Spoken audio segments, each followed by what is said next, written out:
Hola a todos y bienvenidos a este nuevo canal que se llama Camquitectura.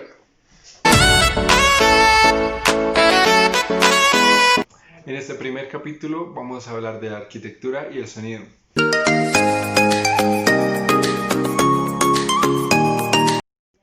Bueno, pero antes de abordar este tema tenemos que saber qué es el sonido. Pero para poder hablar del sonido tenemos que saber sobre movimiento, energía y ondas. La energía del universo, de los sistemas y de los cuerpos causa diferentes tipos de movimiento. Dentro de los diferentes tipos de movimiento podemos encontrar los aplausos, el movimiento que producen los músicos con sus instrumentos, el movimiento de las olas contra las costas,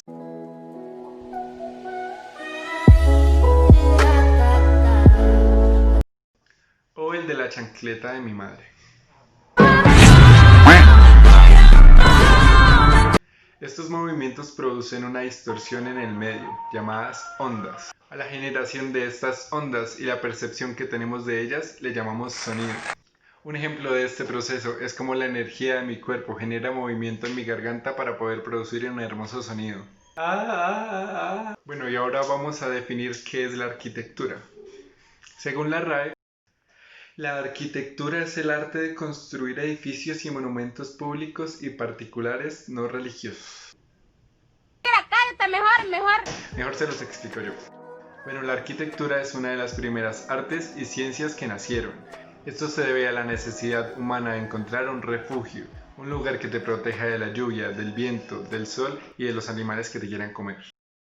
Eran épocas en las cuales predominaba la espiritualidad, por eso la simbología de los edificios era lo más importante, y su ubicación con respecto al sol, la luna y las estrellas.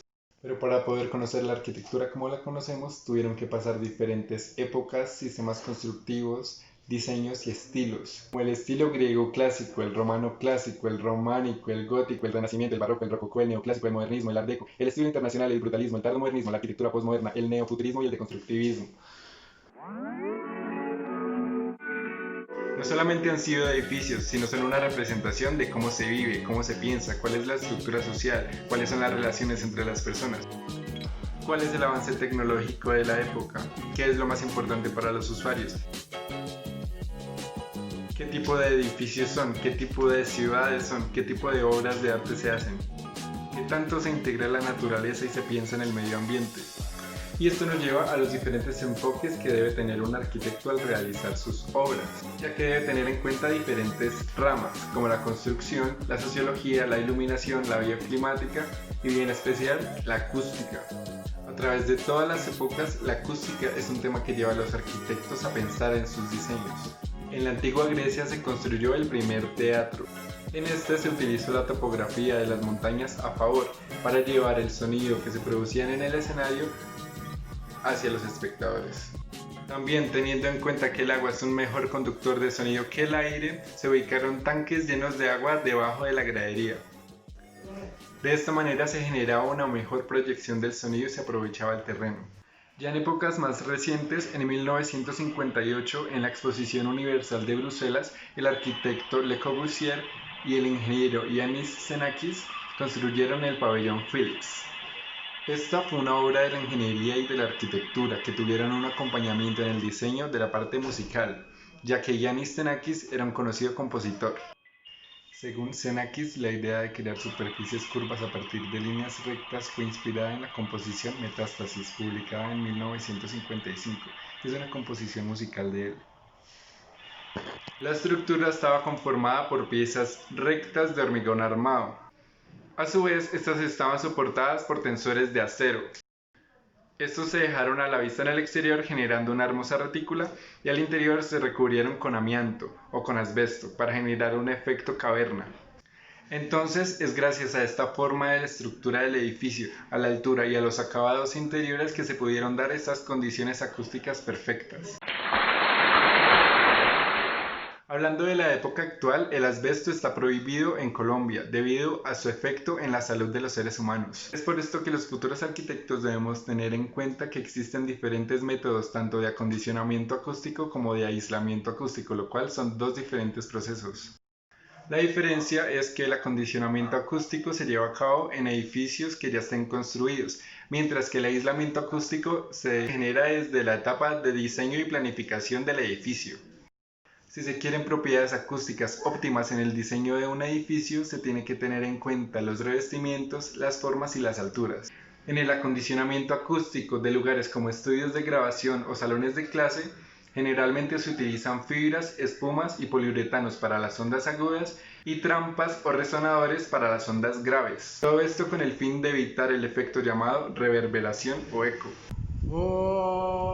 En la parte del diseño urbano y el mobiliario se puede tener en cuenta también la acústica y el sentido auditivo. Este es un modelo a escala de lo que podría ser el mobiliario urbano.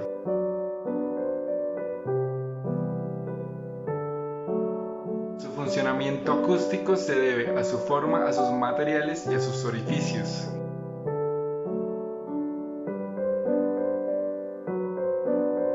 Se puede rotar o se puede escalar dependiendo de las necesidades del espacio público.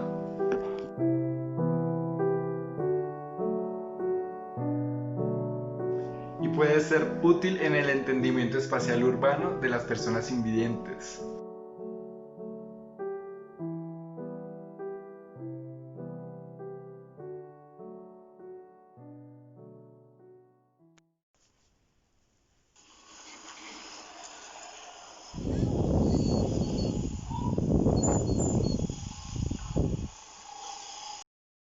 Pero para poder hablar. Y puede ser útil en el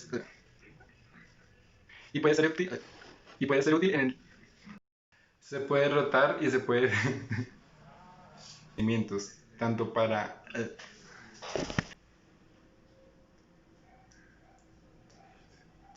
La docena el tomate, la papa, la cebolla, la zanahoria. A la balona orden. en la fase en la fase en la fase de diseño.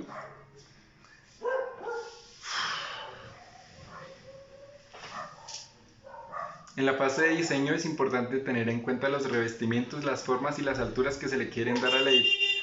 Y con eso llegamos al final de este primer episodio. Si les gustó, denle like, suscríbanse y si tienen algún comentario, déjenlo abajo.